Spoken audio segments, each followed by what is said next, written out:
tenho que me alegrar em tua salvação. Amém? Podem sentar em nome do Senhor Jesus. Queridos e amados irmãos, eu fiz questão de trazer esses dois temáticos em um só culto, que é oração e ação de graça. E orando a Deus, pedi esta palavra, porque vai direcionar oração e gratidão de culto de ação de graça. Nos diz a Bíblia, irmãos, que a história desta mulher, os irmãos já conhecem, de Ana. Mas é bem verdade que, se você prestar atenção, quem é que escreve é a promessa. Diga para o seu irmão, quem escreve é a promessa. É a promessa. E quem é a promessa? A promessa é Samuel.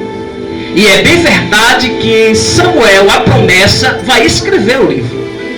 Mas para ele escrever o livro, ele, como filho da mãe, ele tinha que perguntar e saber da história. Então, para que ele escrevesse 1 Samuel, teve um dia que ele teve que sentar com sua mãe e dizer: mãe, como foi que eu nasci?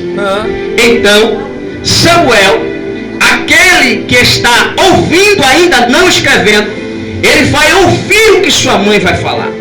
E ao ouvir sua mãe falar, a sua mãe começa a relatar e explicar.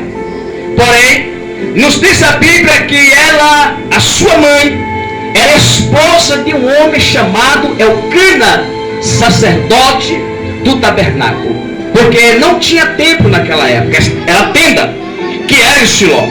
Então, o seu marido chamado Elcana, ele tinha uma responsabilidade com Deus. Presta atenção que a direção aqui é de Deus. A gente sabe que quando a gente vai pregar, é uma peleja terrível que Satanás coloca nas pessoas para não ouvir o que Deus tem. Lembre-se quando Jesus foi pregar na sinagoga, se levantou dentro da sinagoga um homem manifesto para impedir a pregação e Jesus repreendeu. Então entenda que a maior peleja num culto não é louvar, é quando se vai pregar. Porque Satanás fica sondando para que você não pegue aquilo que Deus tem.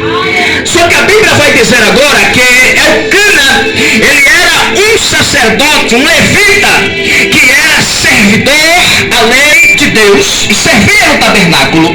Mas para ele casar, preste atenção, ele teria que casar com a mulher que obedecesse à lei de Deus e que fosse eficaz junto com ele no ministério que ele servia a Deus.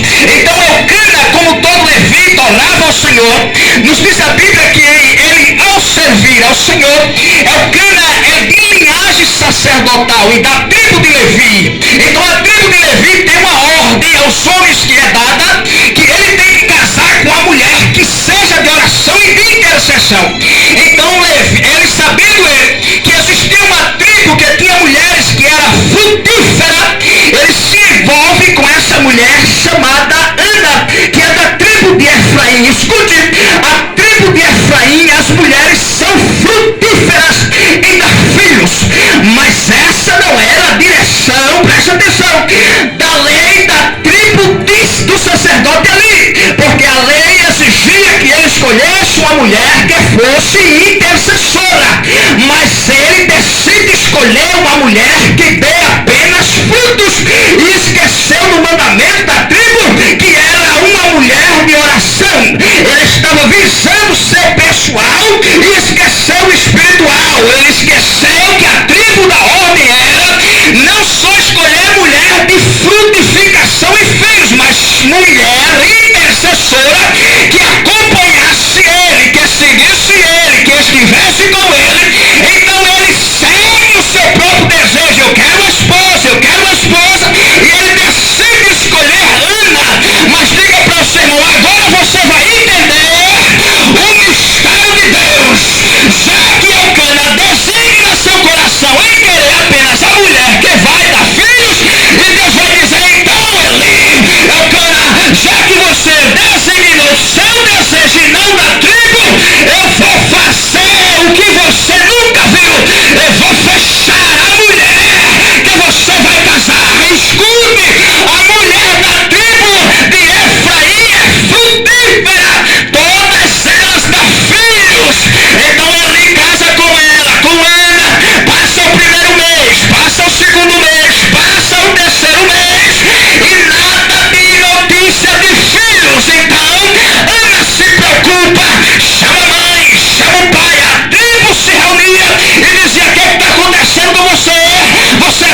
Você está entendendo o que é que Deus está falando?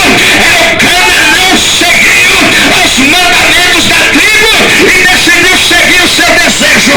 Hoje não é diferente. Tem pessoas que estão seguindo os seus desejos e esquecendo da lei de Deus. E quem esquece da lei de Deus, os desígnios do coração vai dar errado. Por quê? Porque a direção não é nossa, a direção é de Deus. E se você está com Deus, vai dar certo. Mas se você for no seu caminho, no seu desejo, na sua vontade, vai dar errado. Glória a Deus. Só que agora escute, a Bíblia diz que Eucana se preocupa porque vem em sua consciência: eu errei. Não era para eu escolher só pelos frutos, era para eu escolher uma mulher de intercessão. Só que Deus, sabendo que Eucana, ele era levita, ele disse: eu vou fazer alguma coisa. Nesse caso